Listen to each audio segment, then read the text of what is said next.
Pnawn da, dwi am dangos i pnawn ma chydig o pethau da ni wrth i wneud yn Fron Goch ar hyn o bryd. Hadu a dechrau tyfu y bedding plants. Right, dwi am dangos i sut i da ni'n rhoi y ffa yma fewn. Sa'n byd hawsach na hyn. Dau yn bob un. Felly fydwch chi hadu hein o diwedd mis Ionawr reit tan dechrau mis Mai. Nid o bob 2 wythnos bob mis a gewch chi ffa neu pys reit trwy'r season. A beth sy'n well na pys a ffa fresh o'r ar. Na ni, gan hawdd. A wedyn just pwysio nhw fewn. Ideal i plant wneud yndi.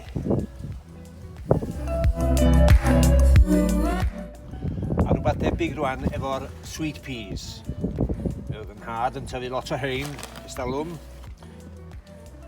Mae'r hadau reit fawr. Mwy na un, mwy na 2 fyna. Dim mor hawdd na di. 2 yn bob un. A tipyn bach o compost drosto fo. Well i pwysio nhw fewn tipyn bach eto. Hanner modfadd hi fewn.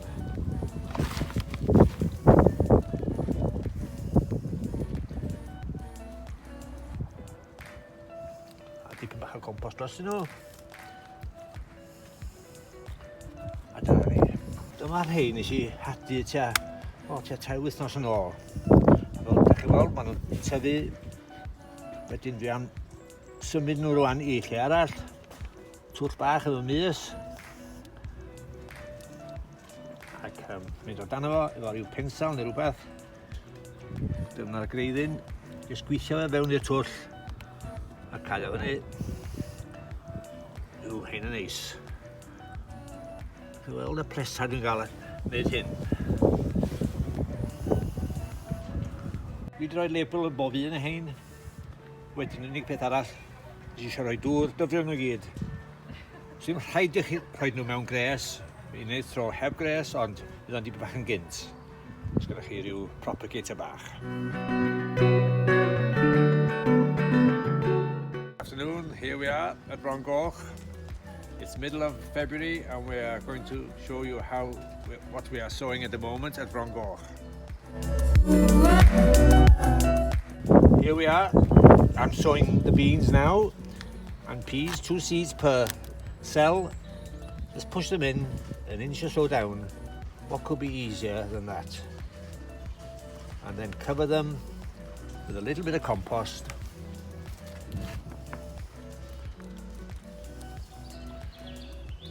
I get more pleasure out of sowing seeds than anything else. Here we are. A similar method now for the sweet peas. 2 seeds in each cell. This is ordinary compost, nothing special.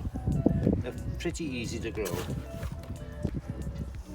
And then just push the seeds in again. 1/2 inch. Don't have to be too fussy. And quickly cover them up. So these are some sweet peas I sowed about 3 weeks ago, and I'm just going to transfer them into a slightly bigger, so they'll have more room. Pull them gently out, try not to break the roots. Work the roots gradually into the hole. Try and put them as low down as you can, so they don't get leggy. So there we are, we've labelled these now, the pea, bean and the sweet peas we've done. There's some sweet peas I did earlier. The only thing left to do now is to water them, and I normally put these on a heated bench, which will just speed them up slightly.